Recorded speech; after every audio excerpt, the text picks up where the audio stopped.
నమస్తే, నేను మీ తరుణి. ముందుగా వార్తల్లోని ముఖ్యాంశాలు.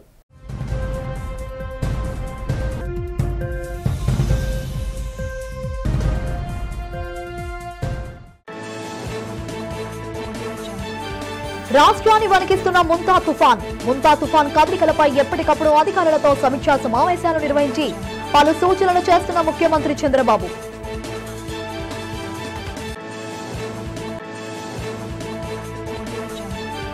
ఆగ్నేయ బంగాళాఖాతంలో దక్షిణ ఆగ్నేయంగా ఏర్పడిన అల్పపీడన ప్రభావంతో రాష్ట్ర వ్యాప్తంగా భారీ నుంచి అతి భారీ వర్షాలు కురుస్తాయని హెచ్చరించిన విశాఖ వాతావరణ శాఖ అధికారి జగన్నాథ్ కుమార్.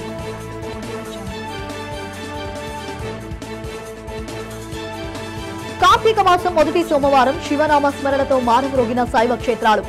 హరహర మహాదేవ శంభో శంకర అంటూ భక్తి పారవశ్యంలో పరమేశ్వరుని దర్శించిన భక్తజనం. జీవీఎంసీ 41వ జ్ఞానాపురం ఎర్రిగడ్డపై ముంతా తుఫాను ప్రభావం. గడ్డిపూడి కతీతలో జీవీఎంసీ జోనల్ కమిషనర్ నిర్లక్ష్య వైఖరిపై మండిపడ్డ వార్డు వైసీపీ నేత కోడిగుడ్ల శ్రీధర్. బంగాళాఖాతంలో కొనసాగుతున్న తీవ్ర వాయుగుండం ముంతా తుఫాను కదలికలపై ఎస్ఎంఎస్, సామాజిక మాధ్యమాలు, ఆర్వీఆర్ఎస్ కాల్స్, వాట్సాప్ ద్వారా ఎప్పటికప్పుడు వాతావరణ హెచ్చరికలు పంపాలని అధికారులు ముఖ్యమంత్రి చంద్రబాబు ఆదేశించారు. గ్రామ స్థాయి వరకు వేగంగా సమాచారం చేరవేసేలా చూడాలని, కమ్యూనికేషన్లో అంతరాయం తలెత్తకుండా రాష్ట్రంలోని 27,000 మొబైల్ టవర్ల వద్ద డీజిల్ జనరేటర్లు అందుబాటులో ఉంచామని చెప్పారు. డ్రోన్ల ద్వారా సహాయక చర్యలు చేపట్టేందుకు ఏర్పాట్లు చేసుకోవాలని సూచించారు. బంగాళాఖాతంలో కొనసాగుతున్న తీవ్ర వాయుగుండం 28వ తేదీ నాటికి తీవ్ర తుఫానుగా మారి కాకినాడ వద్ద తీరం దాటుతుందనే హెచ్చరికల నేపథ్యంలో ఆయన అధికారులతో సమీక్షించారు. తుఫాను ప్రభావంతో తీర ప్రాంత జిల్లాల్లో భారీ నుంచి అతి భారీ వర్షాలు కురుస్తాయని, అధిక వేగంతో గాలులు వీస్తాయన్నారు. ఎక్కడా ప్రాణ ఆస్తి నష్టం జరగకుండా చర్యలు తీసుకోవాలని చంద్రబాబు సూచించారు. ఎన్డీఆర్ఎఫ్ బృందాల్ని ఇప్పటికే తీర ప్రాంత జిల్లాలో మోహరించాయి. తుఫానుపై predictive model, real time data ఆధారంగా విశ్లేషిస్తున్నామని చెప్పారు. జలాశయాలన్నీ నీటి మట్టాన్ని నిరంతరం పర్యవేక్షిస్తూ తగిన కార్యాచరణ అమలు చేయాలని, తుఫాను ప్రభావం అధికంగా ఉండే నియోజకవర్గాల ప్రజాప్రతినిధులు అంతా క్షేత్రస్థాయిలో అందుబాటులో ఉండాలని, ఎటువంటి పరిస్థితులనైనా ఎదుర్కోవడానికి సిద్ధంగా ఉండాలని రాష్ట్ర మంత్రి నారా లోకేష్ పిలుపునిచ్చారు. ముంతా తుఫాన్ నేపథ్యంలో చీఫ్ సెక్రటరీ విజయానంద్తో కలిసి రాష్ట్ర విపత్తుల నిర్వహణ సంస్థను సందర్శించారు. ఈ సందర్భంగా అధికారులకు పలు సూచనలు చేశారు. ప్రభుత్వ శాఖలతో సమన్వయం చేసుకుంటూ ప్రజలకు ఎటువంటి ఇబ్బందులు రాకుండా చూడాలన్నారు. ప్రస్తుత సమాచారం ప్రకారం కాకినాడ సమీపంలో తుఫాన్ తీరం దాటే అవకాశం ఉందని, ఆ ప్రాంతంలోని ప్రజాప్రతినిధులు, అధికారులు సంయుక్తంగా పరిస్థితిని సమీక్షిస్తూ ప్రజలకు అవసరమైన సాయం అందించాలని సూచించారు. అవసరమైతే కూటమి పార్టీలకు చెందిన కేడర్ ఆయా ప్రాంతాల్లో సహాయ చర్యల్లో పాల్గొనాలని, తుఫాను ప్రభావిత తీర ప్రాంతాలు, లంక గ్రామాల్లోని ప్రజల కోసం ముందస్తుగా సహాయ శిబిరాలను ఏర్పాటు చేయాలన్నారు. శిబిరాల్లో నిరాశ్రయులకు అవసరమైన ఆహారం, నీరు సిద్ధంగా ఉంచాలని అధికారులకు ఆదేశించారు. భారీ వర్షాల కారణంగా ఎటువంటి అంటురోగాలు ప్రబలకుండా వైద్యారోగ్య శాఖ సిబ్బంది చర్యలు చేపట్టాలన్నారు. అత్యవసర వైద్య సేవల కోసం అంబులెన్సులు, మందులు సిద్ధంగా ఉంచుకోవాలని, అంతేకాక ప్రజలకు విద్యుత్ సరఫరాలో అంతరాయం కలగకుండా ఆ శాఖ సిబ్బంది సిద్ధంగా ఉండాలన్నారు.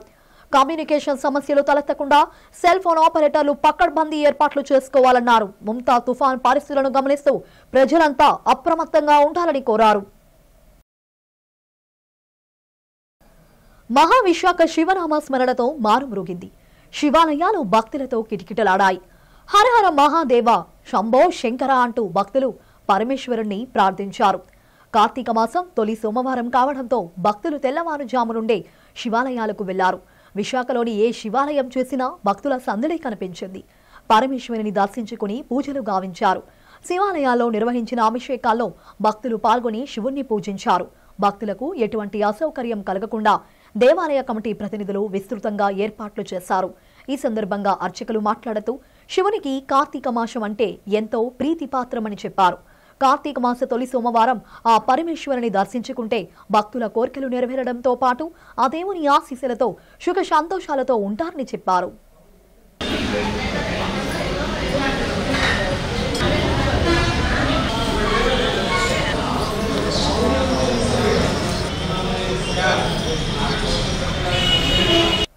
ముంతా తుఫాన్ ప్రభావం మహావిశాఖ పడింది. సోమవారం ఉదయం నుండి విశాఖ జిల్లాలో ఎడతెరిపి లేకుండా వర్షం కురుస్తూనే ఉంది.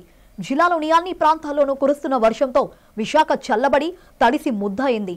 ముంతా తుఫాన్ కారణంగా విశాఖ జిల్లాలో వర్షం కురుస్తూనే ఉంది. ఎడతెరిపి లేకుండా కురుస్తున్న వర్షం వలన పల్లపు ప్రాంతాలపై తీవ్ర ప్రభావం చూపింది. కొండవాల ప్రాంతాల్లో నివసిస్తున్న ప్రజలు బిక్కుబిక్కుమంటూ జీవనం సాగిస్తున్నారు. జిల్లాలో కురుస్తున్న వర్షాల కారణంగా భూగర్భ జలాల నిల్వలు పెరిగే అవకాశం ఉంది. జిల్లాలోని ఎగువ ప్రాంతాల్లో కురుస్తున్న వర్షాల కారణంగా పలు రిజర్వాయర్లోకి నీరు వచ్చి చేరుతోంది. ఫలితంగా రిజర్వాయర్లో నీటి మట్టం క్రమేణా పెరుగుతుంది. తుఫాను కారణంగా సాగర తీరంలో పర్యాటకుల రాకపోకలను అధికారులు ముందు జాగ్రత్తగా నిషేధించారు. విశాఖలో దంచి కొడుతున్న వర్షాలు జనజీవనంపై ప్రభావం చూపాయి. నిత్యం వాహనాలు ప్రజల రాకపోకలతో బిజీగా ఉండే రహదారులపై ట్రాఫిక్ సందడి బాగా తగ్గింది. చిరు వ్యాపారుల వ్యాపారంపై వర్షం ప్రభావం తీవ్రంగా పడింది. కురుస్తున్న వర్షం కారణంగా వ్యాపారం బాగా దెబ్బతింది.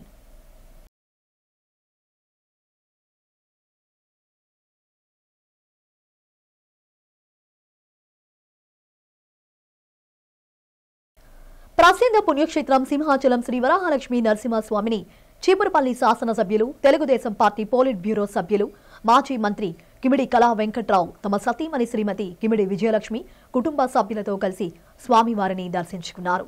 ఈ సందర్భంగా కళా వెంకట్రావు దంపతులకు ఆలయ సహాయ కార్యనిర్వహణ అధికారి కె తిరుమలేశ్వరరావు, పిల్లా శ్రీనివాసరావు పర్యవేక్షణాధికారి త్రిమూర్తులు, అర్చక స్వాములు, పిఆర్ఓ నాయుడు తదితరులు సాంప్రదాయబద్ధంగా సాదర స్వాగతం పలికారు. ముందుగా పవిత్రమైన కప్పస్తంభం ఆలింగనం సేవలో పాల్గొని అనంతరం స్వామివారి దర్శనానంతరం వేద పండితులు వేద మంత్రాల ఘోషాల మధ్య నాదస్వర మంగళ వాద్యాల మధ్య వేద మంత్రాలతో వారికి వేద ఆశీర్వచనం అందించారు.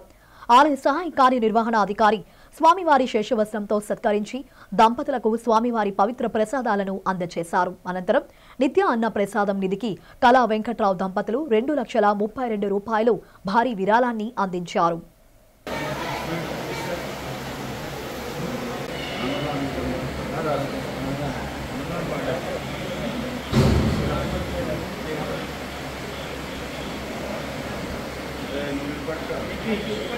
విశాఖ నగర సముద్ర తీరంలో పలు కాలువల ద్వారా వ్యర్థాలు, మురుగునీరు కలవకుండా శాశ్వత పరిష్కారానికి జీవీఎంసీ పటిష్ట చర్యలు చేపడుతోందని ఆ దిశగా అనుభవజ్ఞులైన ఆంధ్ర యూనివర్సిటీ ఆచార్యులతో బీచ్ ప్రాంతంలో పర్యటించి పరిశీలనలు జరిపామని జీవీఎంసీ కమిషనర్ కేతన్ గార్గ్ పేర్కొన్నారు.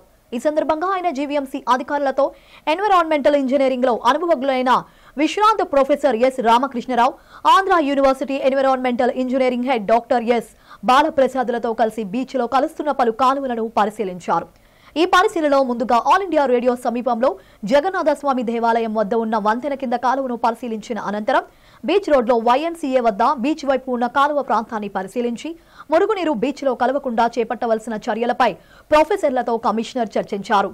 YMCA బీచ్ మురుగునీరు చేరిన ప్రాంతంలో ఒక పైలట్ ప్రాజెక్టుగా కన్స్ట్రక్టెడ్ వెట్ ల్యాండ్ ఏర్పాటు చేసినట్లయితే సమస్యకు కొంత పరిష్కారం ఏర్పడుతోందని, అందువలన కలిగే ప్రయోజనం దృష్ట్యా బీచ్ లో కలుస్తున్న మిగిలిన కాలువల వద్ద కూడా వాటిని ఏర్పాటు చేసుకోవాలని ప్రొఫెసర్లు పలు సలహాలను అందించి కమిషనర్ కు సూచించారు. దానివలన కలిగే ప్రయోజనాలపై కమిషనర్ ప్రొఫెసర్లతో సుదీర్ఘ చర్చ జరిపి అందుకు ప్రతిపాదనలను సిద్ధం చేయాలని కార్యనిర్వాహక ఇంజనీరు ఏడుకొండలకు కమిషనర్ ఆదేశించారు. ప్రకృతి ఆధారిత పంటల సంత విజయవంతం అయ్యిందని గో ఆధారిత ప్రకృతి రైతుల సంఘం జిల్లా అధ్యక్షులు దాట్ల సుబ్రహ్మణ్య వర్మ పేర్కొన్నారు. ఆంధ్ర యూనివర్సిటీలోని ఆ హబ్ లో ప్రకృతి ఆధారిత పంటల సంత నిర్వహించారు. ఈ సందర్భంగా ఆయన మాట్లాడుతూ ప్రతి ఒక్కరూ ప్రకృతి ఆధారిత పంటలను మాత్రమే ఆహారంగా తీసుకోవడం మంచిదని అన్నారు. ఈ ప్రకృతి ఆధారిత పంటల సంత ప్రతి ఆదివారం ఇక్కడే జరుగుతోందని వివరించారు. ప్రకృతి ఆధారిత పంటలను కోరుకునేవారు ప్రతి ఒక్కరూ ఇక్కడికి రావాలని కోరారు. ఉత్తరాంధ్ర జిల్లాల నుంచి పెద్ద ఎత్తున ప్రకృతి ఆధారంగా పంటలు పండించే రైతులకు, నగరంలోని వినియోగదారులకు ఇది ఒక వేదికగా అవకాశం కల్పించడం జరిగింది అన్నారు. ఈ కార్యక్రమంలో పలువురు రైతులకు గ్రీన్ క్లైమేట్ టీమ్ ఎన్డీఓ వ్యవస్థాపక కార్యదర్శి జేవీ రత్నం బెంగళూరు వంకాయ మొక్కలు పంపిణీ చేయడం ఆనందదాయకం. రసాయన ఎరువులు, రసాయన క్రిమి సంహారాలు వినియోగించకుండా పండిన పంటలను ప్రోత్సాహం విధించాలని ఆయన కోరారు. మేము ప్రతి సంవత్సరం ఆర్గానిక్ మేళా ఒకటి నిర్వహిస్తున్నాం. 5 సంవత్సరాల నుంచి చేస్తున్నాం. ఇది ఆంధ్ర యూనివర్సిటీ గ్రౌండ్ లో ఉంది. అలా కాకుండా వారం వారం కావాలని ఎక్కువ మంది అడగడంతో ఏంటంటే ఈ సంత పెట్టాం. ఆర్గానిక్ అని చెప్పి తీసుకొని రావటం జరుగుతుంది. ఇక్కడ ఓన్లీ రైసు, పప్పు దినుసులు మాత్రమే దొరుకుతున్నాయి. పూర్తి స్థాయిలో వెజిటబుల్స్ అన్ని రకాలు పెడితే డెఫినెట్ గా ఇక్కడ ఆదరణ ఇంకా ఎక్కువ ఉంటుందని చెప్పి మా యొక్క అభిప్రాయం. ఇవాళ నేను ఈ ఆర్గానిక్ సంతకు వచ్చాను. ఇక్కడ వెజిటబుల్స్ కానీ మనకి నెయ్యి, కౌగి, ఏటు కౌగి, తేనె, ఇవన్నీ వెజిటబుల్స్, చిలకడ దుంపలు, ఫుడ్ ఐటమ్స్ కూడా ఉన్నాయి ఇక్కడ. బాగా జొన్నలతో, సజ్జలతో చేసినవి, మంచి బెల్లము, ఆర్గానిక్ బెల్లంతో చేసినవి, ఆర్గానిక్ ఆయిల్స్ ఇవన్నీ ఉన్నాయి. వారం వచ్చి ఇక్కడే తీసుకోవాలి అనుకుంటున్నాము. మన అనేక జీవరాశులతో పాటుగా అనేకమైన ఫుడ్ గ్రెయిన్స్ కూడా అంతరించిపోతున్నాయి. వీటి కోసం మనం బ్యాక్ టు ద నేచర్ అనే ఒక స్లోగన్తో మన అంతరించిపోతున్నటువంటి ఫుడ్ గ్రెయిన్స్ని, విలువైనటువంటి పోషక విలువలతో ఉన్న మెడిసినల్ ప్రాపర్టీస్ ఉన్న రైస్ వెరైటీస్ని, వీటన్నిటిని కూడా మనము కోల్పోతున్నాం. వాటిని మళ్ళీ మనం తెచ్చుకొని మన దగ్గర పండించుకొని వాటిని అందరికీ అందించాలనే సదుద్దేశంతో శ్రీ భాస్కర సహజ మరియు సేంద్రియ ఉత్పత్తులు అనే ఒక క్షేత్రాన్ని డెవలప్ చేసి దాంట్లో వచ్చినటువంటి ఆహార ఉత్పత్తుల్ని విలువ ఆధారిత ఉత్పత్తులుగా మార్చి ప్రజలకు అందించడం జరుగుతుంది. ఇది ఒక్కటే కాకుండా మనం సొసైటీకి కూడా ఏదో ఒక విధమైనటువంటి చేయాలి, సహాయం చేయాలి. వాళ్ళలో ఒక ఆలోచన. న్యూబెర్గ్ డయాగ్నోస్టిక్స్ నగరంలోని విజయ మెడికల్ సెంటర్తో భాగస్వామ్యమైంది.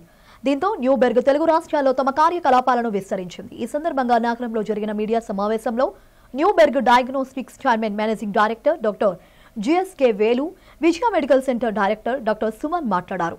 పాథాలజీ, రేడియాలజీ, నివారణ ఆరోగ్య సేవలను ఖచ్చితమైన ఫలితాలు రోగులు పొందే అవకాశం ఉంటుందన్నారు. నగరంలోని హెల్త్ సిటీలో ప్రధాన కార్యాలయంలో కలిగిన విజయ మెడికల్ సెంటర్ దేశంలో అతిపెద్ద స్వతంత్ర ఇంటిగ్రేటెడ్ డయాగ్నోస్టిక్ సౌకర్యం కలిగి ఉందని చెప్పారు. ఈ కేంద్రం pathology, radiology, molecular imaging, preventive wellness సేవలను ఒకే చోట అందిస్తుందన్నారు. నూతన ఒప్పందం ప్రకారం తమ సేవలను మరింత విస్తృతం చేస్తుందన్నారు. పునరుత్పత్తి, వారసత్వ జన్యు శాస్త్రం, oncology, pathology, transplant immunology, genomics, proteomics, retail health check యాప్లతో సహా అధునాతన మాలిక్యులర్ జెనెటిక్ టెస్టింగ్ సామర్థ్యాలను న్యూబెర్గ్ పరిచయం చేయనుందన్నారు. ఈ కార్యక్రమంలో న్యూబెర్గ్ డయాగ్నోస్టిక్ ప్రతినిధులు Sandeep Shah, Sri Ganesan, Kavya, Vijaya medical centre director doctor Madan Kalagara, doctor Suryanarayana Koppaka, doctor Satyanarayana తదితరులు పాల్గొన్నారు. అంటే క్యాన్సర్ డిటెక్షన్ కానీ అన్నీ చేయాలంటే కొన్ని బాగా ఎక్కువ రేటుతో ఉంటాయన్నమాట. అన్ని టెస్టులు అన్నీ తగ్గించుకోవడానికి మనం ఏంటంటే న్యూబెర్గ్తో మనం మెర్జ్ అవ్వడం వల్ల ఆల్ ఓవర్ ఇండియాలో వాళ్ళ బ్రాంచ్లు ఉండటం వల్ల కొన్ని టెస్టులు ఇక్కడ చేస్తాం, కొన్ని టెస్టులు అక్కడ చేయడం జరుగుతుంది. ఇప్పుడు ఆంధ్ర, తెలంగాణలో విజయ మెడికల్ సెంటర్ బ్రాండ్ మీద ఉంటుందండి. యూనిట్ ఆఫ్ న్యూబెర్గ్ డయాగ్నోస్టిక్స్ అని ఉంటుందన్నమాట. మనం హైదరాబాద్ నుంచి కూడా ఇక్కడ శాంపుల్స్ వస్తాయి మనకి. హైదరాబాద్ కానీ, ఖమ్మం, ఒంగోలు, అన్ని చోట్ల, ఇచ్చాపురం, అన్ని చోట్ల నుంచి ఇక్కడికి వచ్చి ప్రాసెస్ అవుతుంది. ఏది హై అండ్ టెస్టులు. అదే చిన్న చిన్న టెస్టులు అనుకోండి, ఏ బ్రాంచ్కి ఆ బ్రాంచ్ అయిపోతుంది. హై అండ్ టెస్టులు ఏంటంటే ఒక చోటే చేయాలి మనం. ఎందువల్లంటే 1 మంత్లో 100 టెస్టులు వచ్చినాయి అనుకోండి, ఆ 100 టెస్టులు కూడా మనం 1 మంత్లో కంప్లీట్ చేయాలి. అందువల్ల 1 మంత్లో కంప్లీట్ చేయకపోతే అది వేస్ట్ అయిపోద్ది. అందువల్ల ఒక్క చోట 100 టెస్టులు రావు, హై అండ్ టెస్టులు. అందువల్ల ఇలా మెర్జర్ వల్ల ఏంటంటే మనం పేషెంట్కి తక్కువ రేటుతో చేయడానికి అవకాశం ఉంటుందన్నమాట.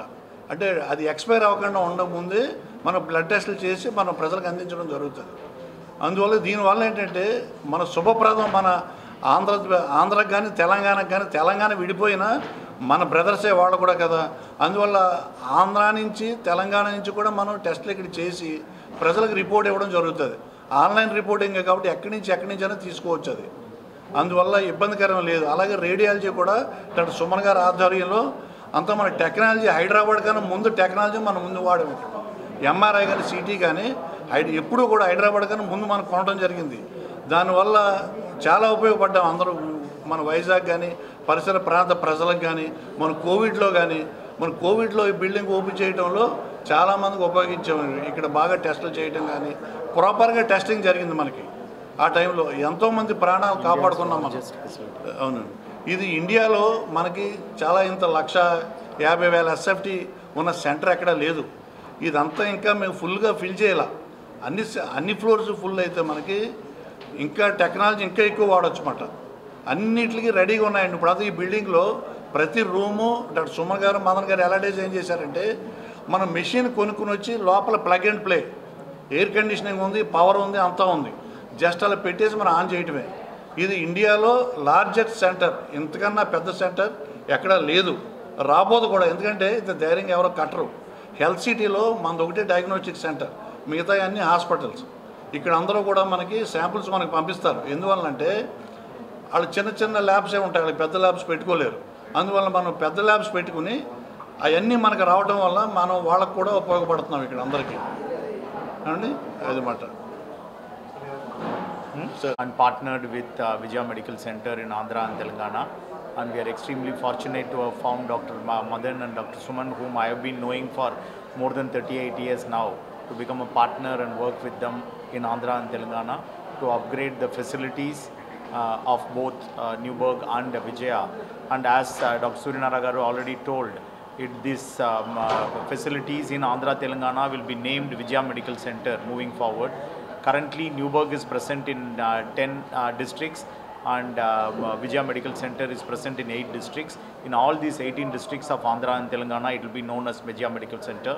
And within the next 2 to 3 years, we would like to open our integrated diagnostic centers in all the 55 districts of Andhra Pradesh and Telangana.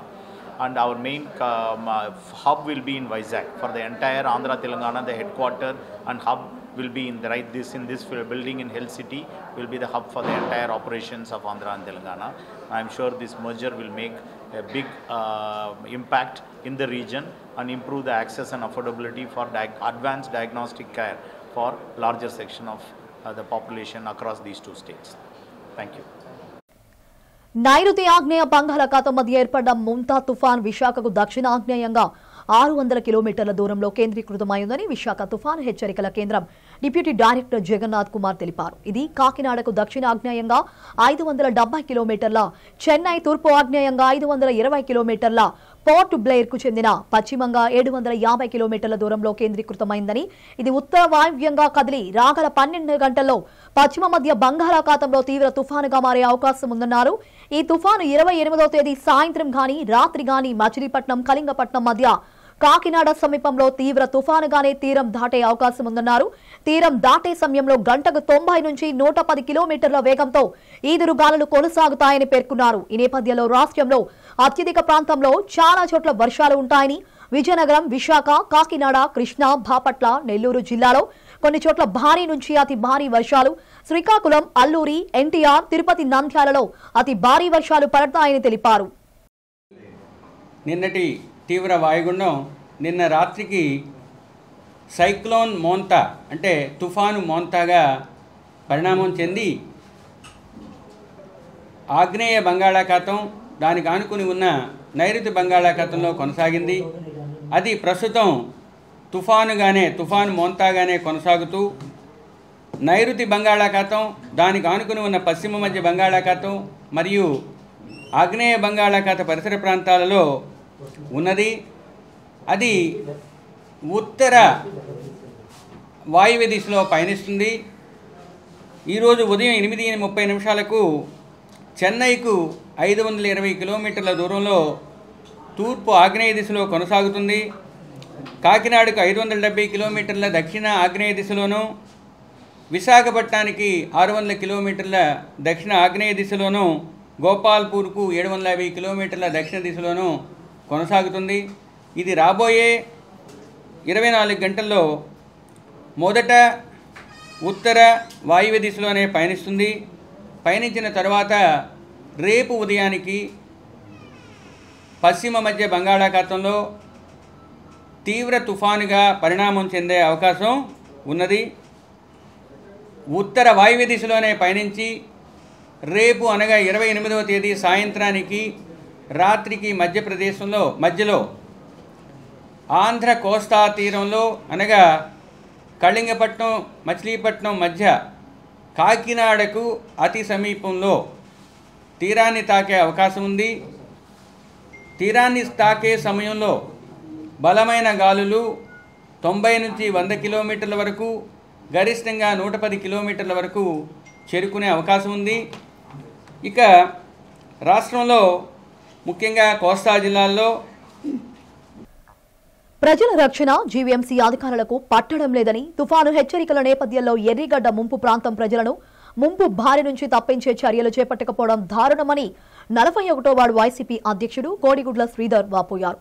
వర్షాల కారణంగా ఉధృతంగా ప్రవహిస్తున్న ఎర్రిగడ్డను స్థానిక నాయకులతో కలిసి సందర్శించి పూడికతీత పనుల్లో చూపిస్తున్న నిర్లక్ష్యంపై జీవీఎంసీ అధికారులు నిలదీశారు.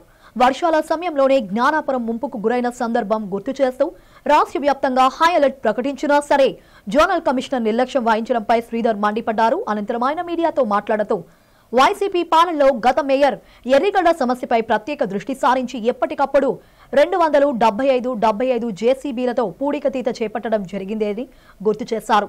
అంతేకాకుండా వార్డు సమస్యల పరిష్కారానికి వార్డు కార్పొరేటర్ కోడిగుడ్ల పూర్ణిమతో పాటు తాను సొంత నిధులు ఖర్చు చేస్తూ ఎప్పటికప్పుడు 275 జేసీబీలతో పూడిక తీయించి ముంపు భయం లేకుండా ప్రజలను రక్షించేవారమన్నారు. నేడు కూటమి పాలనలో జీవీఎంసీ అధికారులు ఎర్రిగడ్డ పూడికతీతతో పాటు డ్రైనేజీ వ్యవస్థపై పూర్తి నిర్లక్ష్య ధోరణితో వ్యవహరిస్తున్నారని దుయ్యబట్టారు. జోనల్ కమిషనర్ నిర్లక్ష్యం వైఖరి కారణంగా 41వ వార్డు ప్రజలు తీవ్ర ఇబ్బందులకు గురవుతున్నారని ఆవేదన వ్యక్తం చేశారు. జీవీఎంసీ అధికారులు తక్షణమే ఎర్రిగడ్డ పూడికతీతపై శ్రద్ధ వహించాలని డిమాండ్ చేశారు. లేని పక్షంలో తమ సొంత నిధులు వెచ్చించి ప్రజలను ముంపు నుంచి కాపాడుకుంటామన్నారు. ఎర్రిగడ్డ సమస్యపై ఎమ్మెల్యే వంశీకృష్ణ, మేయర్ పీలా శ్రీనివాసరావు తక్షణమే స్పందించాలని, లేని పక్షంలో ప్రజల నుంచి తీవ్ర వ్యతిరేకత ఎదుర్కోక తప్పదని హెచ్చరించారు. విపత్తుల కేంద్రం ఆల్రెడీ విభాగం చెప్తూ ఉంది. అయితే లాస్ట్ ఆగస్టులో వచ్చిన వర్షాలకి ఈ పూడికలన్నీ తీయమని మేము ఆల్రెడీ జోనల్ కమిషనర్ గారికి చెప్పాం, కమిషనర్ గారికి లెటర్ ఇచ్చాం. కానీ ఎవరు కూడా స్పందించలేదు. ఏదో మొక్కుబడిగా వర్షం వచ్చినప్పుడు వచ్చి చూసి వెళ్ళిపోతున్నారు తప్ప ఎటువంటి వర్క్ కూడా ఇక్కడ జరగట్లేదు. గార్బేజ్ చూస్తే ఇంత పెరిగింది. ఏమనంటే ఇప్పటి వరకు మా చేతిలో ఉంది సార్. జోనల్ కమిషనర్ గారు ఉదయం శ్రీమతి కోడిగుడ్ల పూర్ణిమ గారు ఉదయాన్నే ఫోన్ చేసి, సార్ ఇది పరిస్థితి అంటే, ఇప్పటికిప్పుడు మేమేం చేయలేం మేడం, అక్కడ 75 ఉంది, దాంతో చేస్తాం మేడం. 75 ఇక్కడ సరిపోతుందండి, 300 అయినా ఇక్కడ సరిపోదు, 300 జేసీబీ అయినా ఇక్కడ సరిపోదు. లారీలు కూడా మినిమము 5 నుంచి 6 వరకు లారీలు ఉండాలి.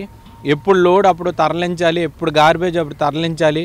ఎందుకంటే పైన ఉన్న అన్నిటికంటే డౌన్ ఉన్న ఏరియా ఏదంటే మా జ్ఞానాపురం. ఈ జ్ఞానాపురానికి ప్రతిదీ ఎక్కడ లేని చెత్త చెదారం వాటరు అంతా కూడా ఇక్కడే కలుషితమై ఇక్కడికే వస్తుంది. ఇక్కడ దీనివల్ల ప్రజలు ఇబ్బంది పడుతున్నారు. చిన్నపాటి వర్షం ఒక హాఫ్ అన్ అవర్ ఆగకుండా వస్తేనే ఇంట్లోకి వాటర్ వచ్చింది ఉదయం. కాబట్టి మీకు జోనల్ కమిషనర్ గారు నాకేమీ తెలియదండి, ఒక అంత పెద్ద అధికారి కూడా నాకేమీ తెలీదు, అది వేరే వాళ్ళకి ఫైల్ పెట్టాం, ఈ రేపు టెండర్ అవుతుంది, టెండర్ ఆల్రెడీ కౌన్సిల్ అయ్యి దాదాపుగా 3 నెలలు గడుస్తుంది. కానీ ఆయన ఏం చెప్తున్నారంటే ఏమీ మాకు తెలియదండి, ఆ ఫైల్ గురించి మాకు దీని గురించి తెలియదండి అని చెప్తున్నారు. కాబట్టి ఏమైనా జరిగినా జ్ఞానాపురం ప్రజలు ఏమైనా ఇబ్బంది పడినా వాళ్ళకి ఏమైనా దానివల్ల ఏ సామాను కానీ ఏదైనా ఆస్తి నష్టం ప్రాణ నష్టం జరిగినా దాని ఫుల్ బాధ్యత మాత్రం జోనల్ కమిషనర్ గారు తీసుకోవాలి. మరి వర్షాలు ఎప్పుడు అంటే అప్పుడు ఆగస్టు నెల కాడ నుంచి ఎంత జోరుగా వర్షాలు పడుతున్నాయో మీకు తెలుసు.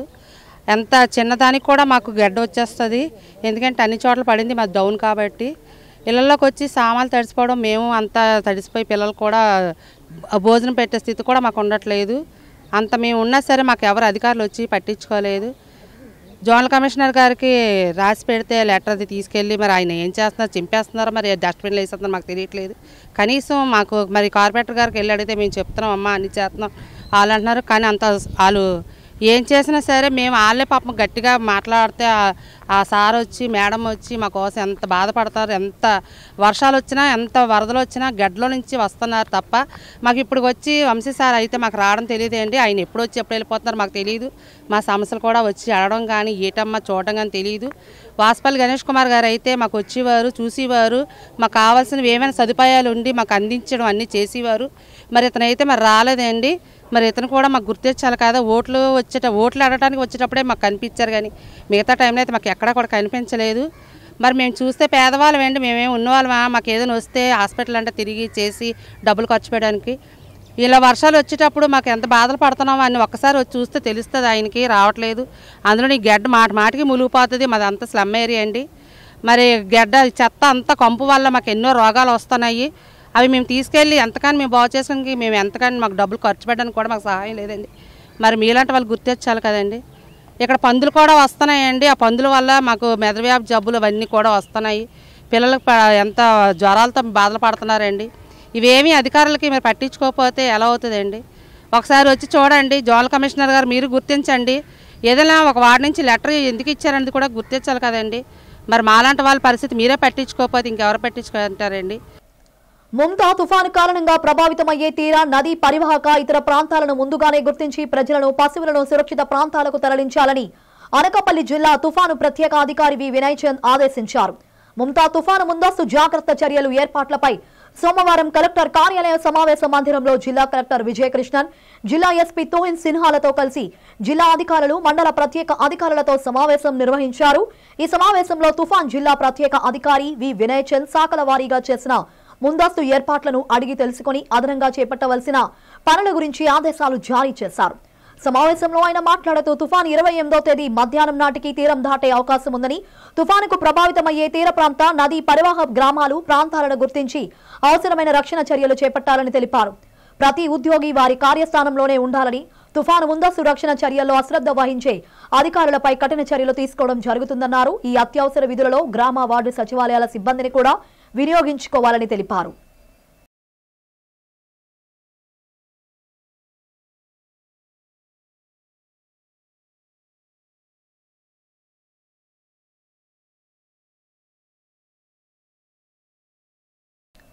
వ్యాధులపై ఎప్పటికప్పుడు అవగాహన కల్పిస్తూ విద్యార్థుల ఆరోగ్యంపై నిరంతరం పర్యవేక్షణ ఉండాలని జిల్లా ఆర్బీఎస్కే అధికారి డాక్టర్ టి జగన్మోహన్ రావు సూచించారు. మన్యం జిల్లా గూడ్స్ షెడ్ రోడ్లో 14వ వార్డు గల గిరిజన సంక్షేమ పోస్ట్ మెట్రిక్ బాలుర హాస్టల్ను ఆయన సందర్శించారు.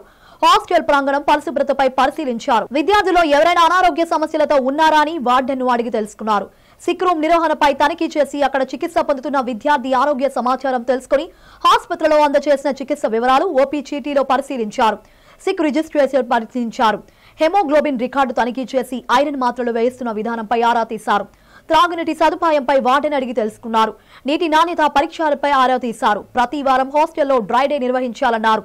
పలు ఆరోగ్య అంశాలపై ఐఏసీ ప్రదర్శిస్తూ డాక్టర్ జగన్ విద్యార్థులకు అవగాహన కల్పించారు. చేతులను తరచుగా పరిశుభ్రం చేసుకోవాలని, పరిశుభ్రమైన నీరు నిర్ణీత వ్యవధిలో తాగుతూ ఉండాలన్నారు. రక్తహీనత, సీజనల్ వ్యాధులు, కామెర్లు, పరిశుభ్రత, రోగ నిరోధక శక్తిపై వివరించారు. విద్యార్థుల్లో ఏ చిన్న అనారోగ్య లక్షణాన్ని గుర్తించినా తక్షణమే పరీక్షలు చేయించి చికిత్స అందించాలన్నారు. ఈ కార్యక్రమంలో వార్డెన్ టి కృష్ణమోహన్, సూపర్వైజర్ జయాగౌడ్, వైద్య సిబ్బంది ఉన్నారు.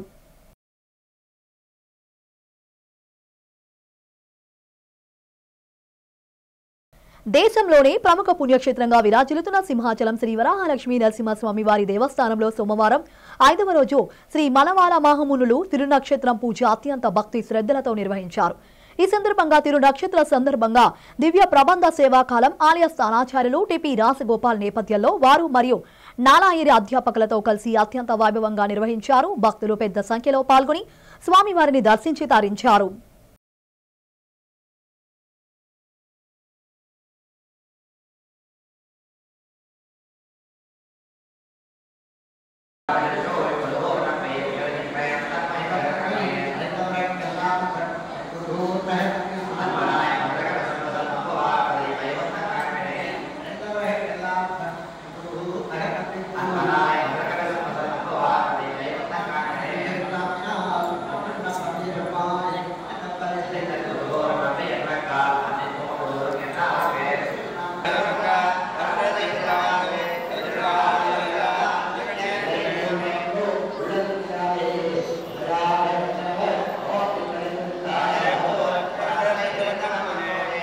బులెటిన్ ముగించే ముందు హెడ్లైన్స్ మరోసారి.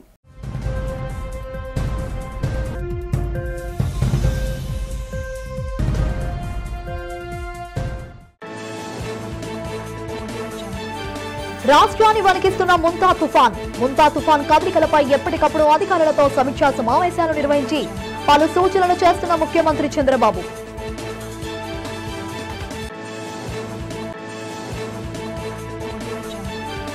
ఆగ్నేయ బంగాళాఖాతంలో దక్షిణాగ్నేయంగా ఏర్పడిన అల్పపీడన ప్రభావంతో రాష్ట్ర వ్యాప్తంగా భారీ నుంచి అతి భారీ వర్షాలు కురుస్తాయని హెచ్చరించిన విశాఖ వాతావరణ శాఖ అధికారి జగన్నాథ్ కుమార్.